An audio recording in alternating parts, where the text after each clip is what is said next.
They buried our true history deep beneath the sands of time. But some secrets refuse to stay buried.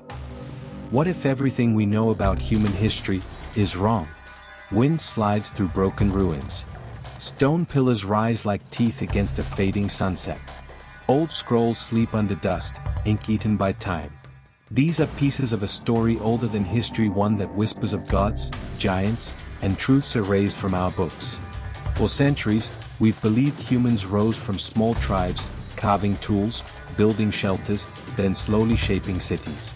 But what if that is only part of the truth? What if we did not rise alone, but were guided? Ancient writings from many lands tell of beings who came from the sky, teaching people to farm, to read the stars, and to build with impossible precision. Many called these tales myths. But one book was banned, hidden, almost erased: the Book of Enoch. This ancient book says angels once walked among men. It says they broke a promise, had children with humans, giants, and that this led to a disaster meant to cleanse the earth. If this book is fiction, why erase it? And if it is true, why is it missing from our history? Why was this book buried and erased for thousands of years? Could the truth about our origins have been found by accident? The year is 1946. In the desert hills of the West Bank, young shepherds guide their goats across sharp rock and dry winds. To pass time, they throw stones into the mouths of dark caves. One stone hits something that is not rock. A hollow crack rolls through the cave. The boys step closer, fear and curiosity fighting in their chests. Inside, they find sealed clay jars, still, silent, untouched for centuries. They open them. Inside are ancient scrolls, old paper holding words the world has not seen for nearly 2,000 years. Over the next years, archaeologists uncover almost 900 manuscripts from nearby caves. The world will call them the Dead Sea Scrolls. Among them is a book long kept away from the public, the Book of Enoch, a text that speaks of angels on earth, giants among men, and a war between heaven and humanity. Silence. Dust. Then Enoch. What secret could shake faith and science so deeply? Who were the beings that came down from the heavens? The scrolls tell of a world where the sky opened, and angels walked among men. At the center stands Enoch, not a king, not a warrior, but a prophet, an astronomer, a messenger between heaven and earth. He records events so powerful, they live on as myth. He writes of the watchers angels sent to guide mankind. At first, they watched in silence, teaching people to read the stars, tame the land, and build with skill beyond their age. But they broke their promise. They stepped out of the shadows, and took mortal women as their wives. From this union came the Nephilim, children who were not human, not angel, but something in between. Giants of great strength. Rulers, not protectors. Predators, not guardians. Their hunger was power. Their rule brought fear. Legends say their steps shook the earth.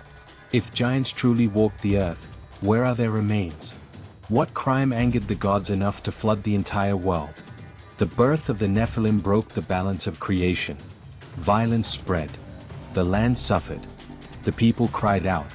Enoch was chosen as the bridge between worlds. He carried the pain of humanity upward, and the warning of judgment downward. In visions, he saw the trial of the watchers. Angels who broke their oath were cast into a prison deep under the mountains, chained in darkness until the end of days. Their children, the Nephilim, wandered and destroyed, until patience in heaven ended. Then came the decree: the world would be cleansed. A flood so vast it would wipe the giants from the earth, wash away corruption, and almost all of mankind. Out of ruin, a second beginning. Enoch was spared. The story says a chariot of fire lifted him into the sky before the waters came. He never died. He was taken. Was this a real global disaster? Were ancient myths exaggerations or eyewitness accounts? If the giants of Enoch were real, their footprints should echo through history. And they do. In Ireland, legends tell of Finn McCool, a giant who built a stone bridge across the sea to face another giant.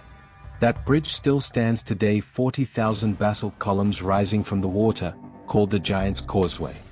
Far to the east, explorer Marco Polo wrote of men so tall and strong they could carry 4 ordinary people with ease. In Greece, old temples and stories speak of titans, beings whose steps shook the ground.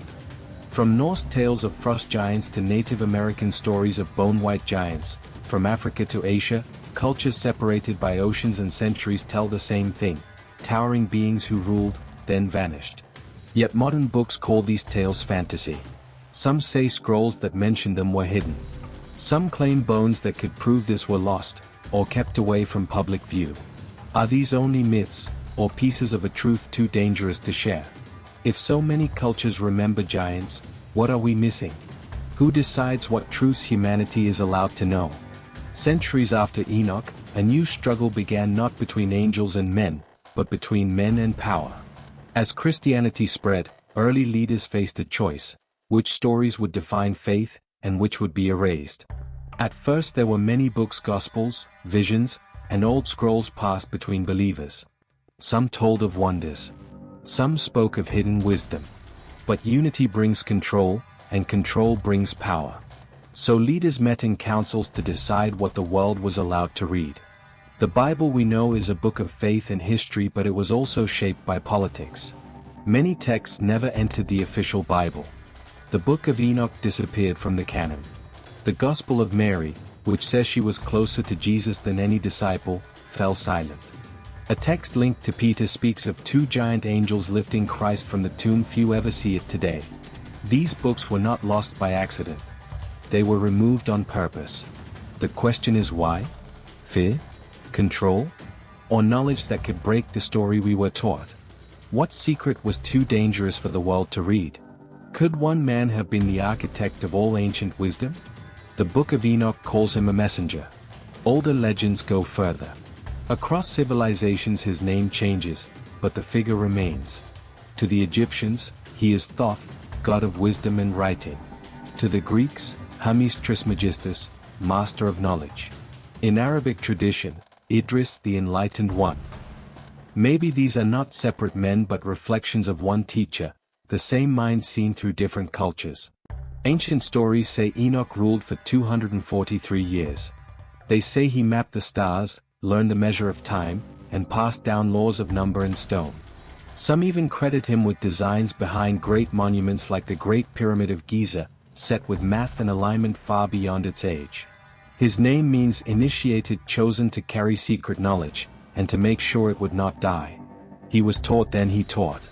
Yet no nation claims him as their own. He appears, he teaches, he vanishes like a stranger who changes the world, then leaves. Why do all civilizations honor him but never claim him? Were angels actually visitors from the stars? Long before the Bible, the Sumerians pressed their history into clay. They were the first known writers on earth. Their records sound less like legend, and more like memory. They speak of the Anunnaki, those who came from the heavens. These sky beings brought order and knowledge. They taught people how to farm, how to track the skies, how to write. But like the Watchers, they crossed a line, mixing with humans and making rulers who were part god, part mortal. Chaos followed. The gods grew angry. A great flood was sent to wipe the slate clean. Sounds familiar, doesn't it? Different names, same pattern. Beings from above, forbidden unions, hybrids, judgment, flood. Could the Watchers and the Anunnaki be the same story told in different tongues? Across Mesopotamia, Babylon, Egypt, and beyond, the echoes repeat. Maybe we changed the names, not the story. Could these myths be fragments of our true origin story? How did humans advance so quickly after the Ice Age? For thousands of years, people lived as hunter-gatherers. Then, almost overnight, everything changed. Around 10,000 BC, after the Ice Age ended, farming began. Calendars appeared. Villages became cities. The leap was so fast, it feels less like slow growth, and more like help from outside. Ancient cultures said they did not invent these skills alone. They claimed gods, spirits, or star beings came down and taught them how to survive and build. From Egypt to Mesopotamia, old records repeat one idea: we were taught. The Book of Enoch speaks of mysteries of lightning and thunder. It sounds like more than weather, maybe a hint of energy, even lost technology. Centuries later, inventor Nikola Tesla said, "If you want to understand the universe, think in terms of energy, frequency, and vibration." Perhaps he touched an old truth, wisdom known long ago, learned again in our time. It feels like our knowledge was wiped clean, and we are learning it again, piece by piece, like a forgotten language returning to the tongue. Are we just rediscovering what they once knew?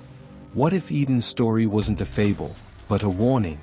In Genesis, Adam and Eve walk in a perfect garden until they taste forbidden fruit. For ages we heard this as a lesson about disobedience.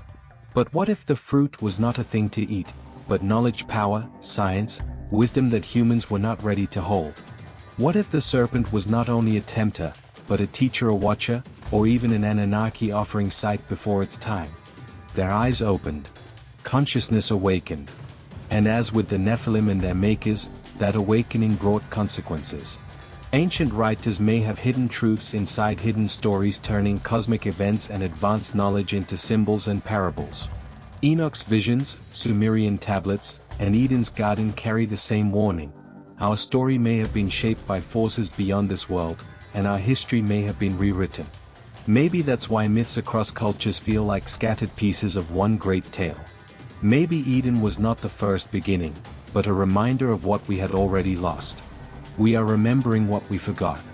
As we uncover ruins, read old books, and explore energy in the universe, we walk the path again step by step.